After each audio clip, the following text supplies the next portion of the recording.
All right, thank you everyone for joining. Welcome to our panel on how to kickstart your policy career. I'm Nathan Levine, China advisor at the Asian Society Policy Institute. I'm pleased to be joined today by two distinguished young figures in the international policy world, Jieun Baek and Michael Laha. Just a reminder, we're going to have a Q&A at the end, so remember to submit your questions through the Q&A feature if you want to have them answered. So typically, a moderator of a panel would introduce the panelists themselves, but in this case, I'd like to ask each of them to introduce themselves so that those watching can get a better idea of each of your backgrounds, what your career progression has been like before we really dive into discussion. So maybe Jieun, why don't you start us off?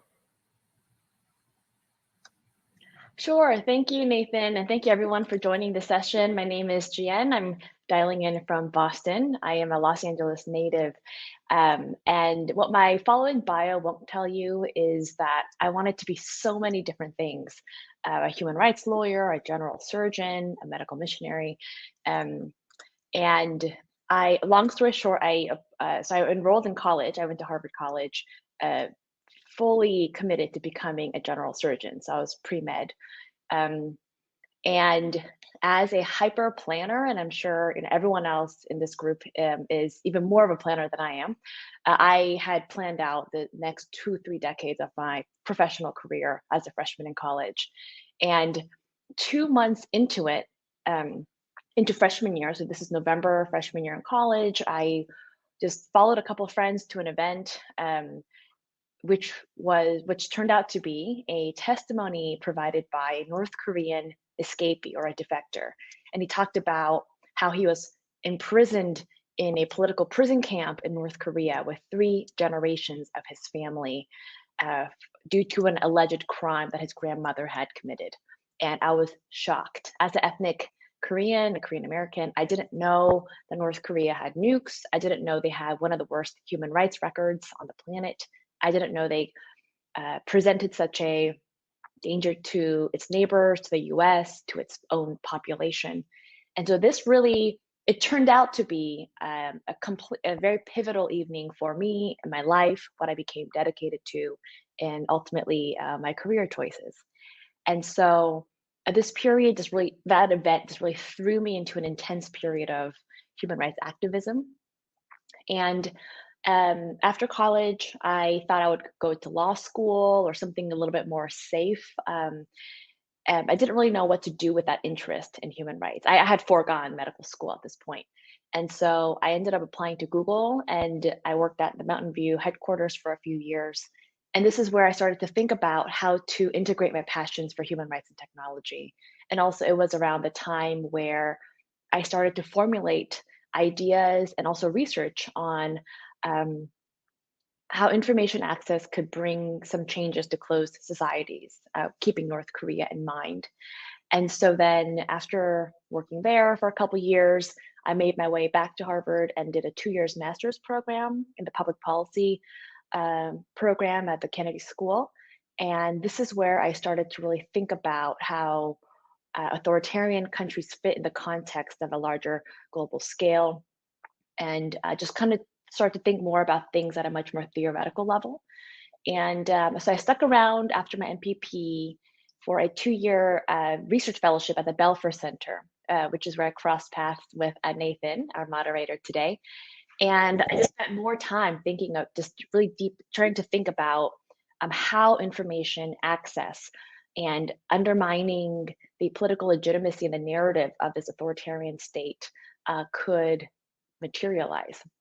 And so I continued to work with a lot of North Korean defectors, and a book deal came about. And so, yet again, just another unplanned, unexpected opportunity I was very privileged to pursue came about. And so I wrote my first book called North Korea's Hidden Revolution, and it's about the history of how foreign content made its way into this information vacuum of a country.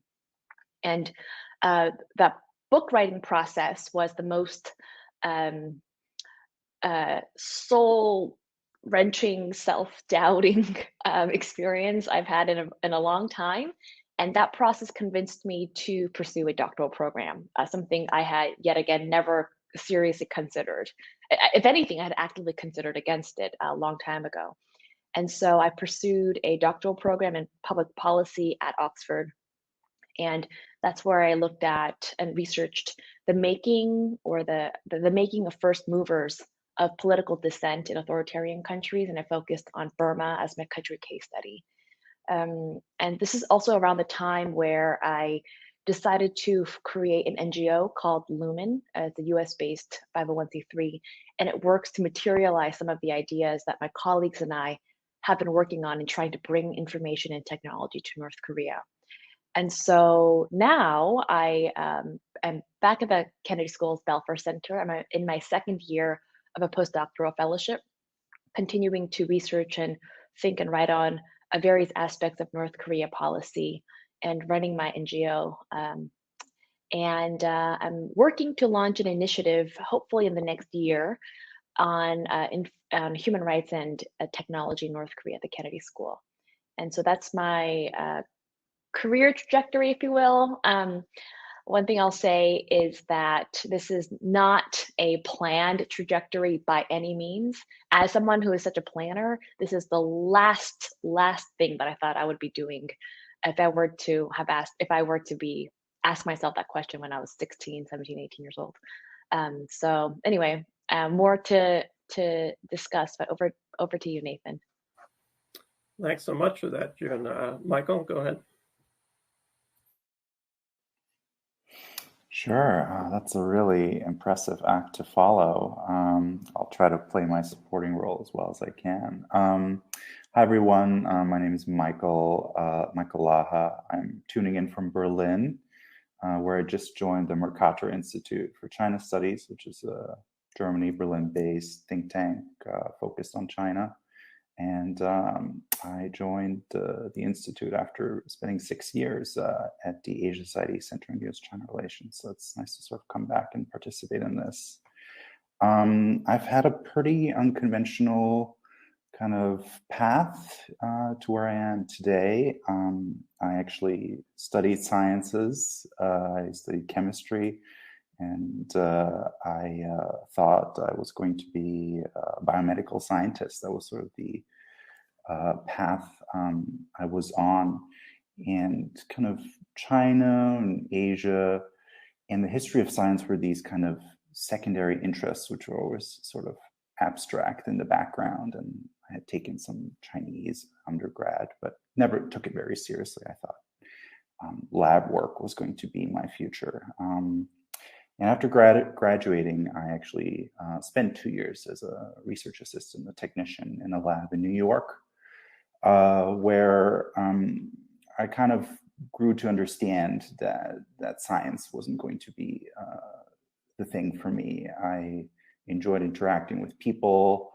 The lab work sort of kept me in the lab, confined with equipment and machinery and pipetting DNA samples.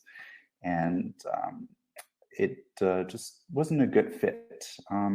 But I had a number of interesting interactions with Chinese scientists and just friends and colleagues. And I decided to pursue a master's degree in history of science. I thought this was going to be another academic pathway for me to look at science in a broader context. And so my master's degree in Chinese history was then the venue where I did that. And I arrived at my master's, and after 2 years doing that, I felt like maybe academia in general wasn't maybe a good fit for me. And so I took policy and policy work and kind of the research you do to support policy decisions, a pretty hard look. And I got lucky at a classmate who was working or who had gone on to work at the Asia Society, pulled me in for an internship.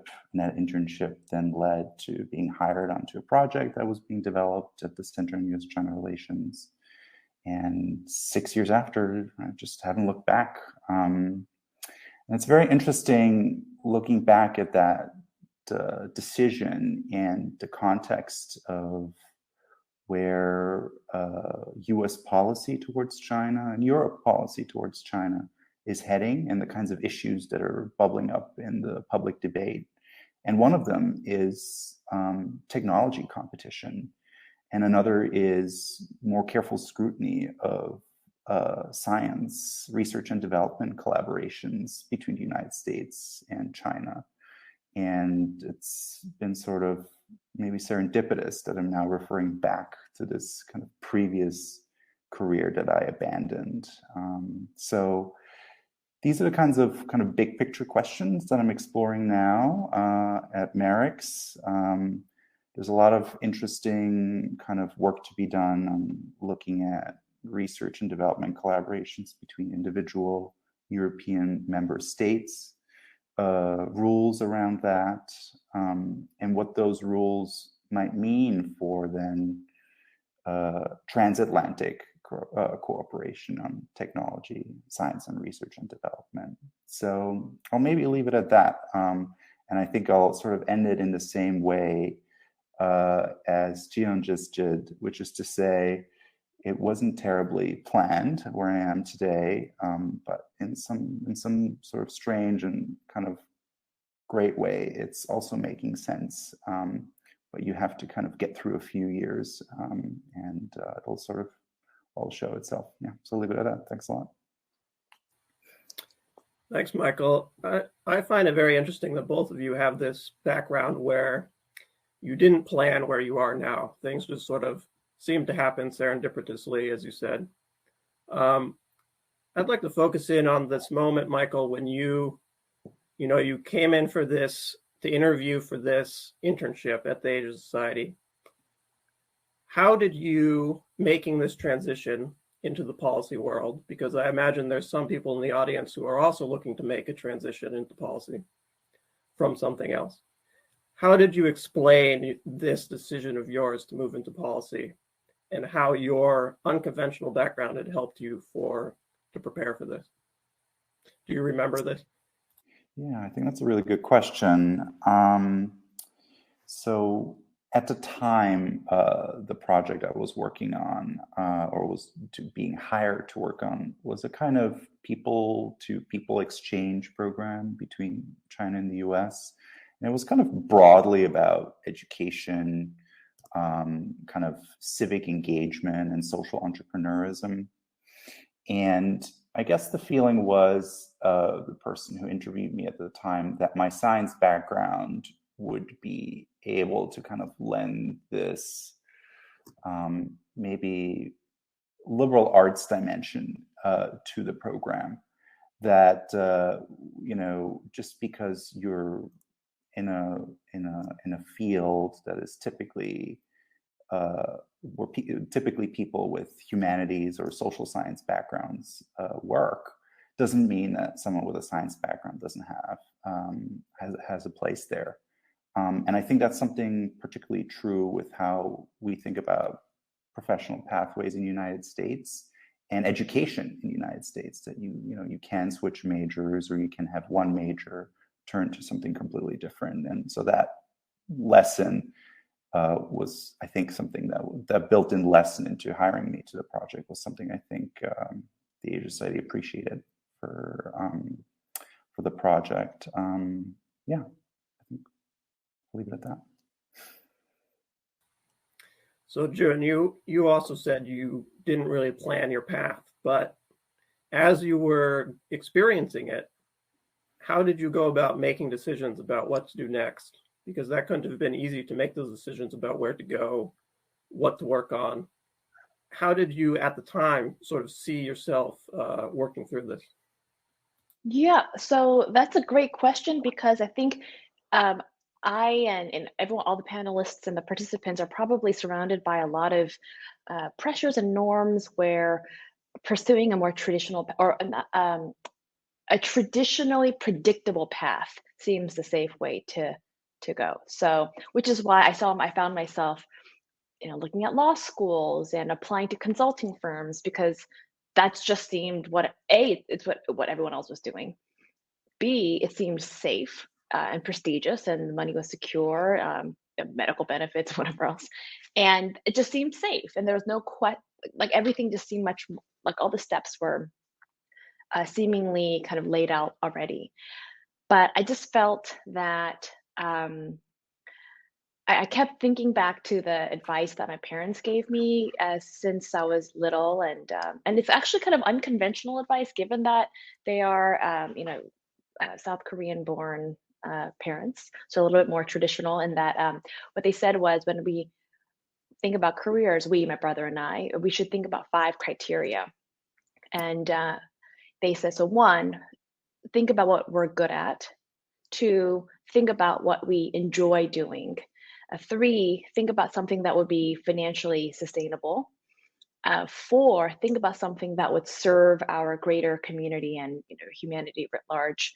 And 5, given that we are a faith-based family, we're a Christian Korean American family, they did encourage us to think about something that could, just serve people, especially people who are less privileged than ourselves, and may not have the opportunities of of having good education and the freedoms that we enjoy. And so I found myself thinking about that, and they're not mutually exclusive to having a safe career by any means. But I just found myself really just being so passionate about um, issues of political liberty and equality and the arbitrariness of where we're born. I happened to be born in the U.S. and my grandfathers both happened to be born in what is now North Korea. And some people are, so the arbitrariness of birthplace and how that largely dictates the opportunities that we have, not always, but just, generally, it got me thinking, like, there's something there that I'm really interested in. And so I found myself kind of turning to the 5 criteria that my parents had laid out for us since we were young. And so that was very encouraging for me. And on multiple occasions, when I kind of turned away from more safe jobs, and this is not good or bad, it was just, for me at that time, it was very scary, to be honest. I didn't know what I was turning towards. I was turning away from a safer path, but I didn't really know, it wasn't really clear what I was turning towards. I was turning towards issues I was interested in, but I didn't really know what that would translate to in terms of job security. Um, so at those critical junctures, I had a lot of mentors at the Kennedy School, at Oxford, at church, my parents, and just older mentors who just encouraged me to pursue what I was really passionate about.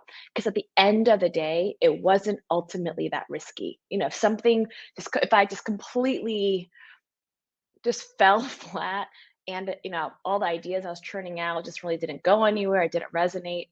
I can just keep on doing that, or B, if it just really didn't work out, I could always shift gears and turn towards something else.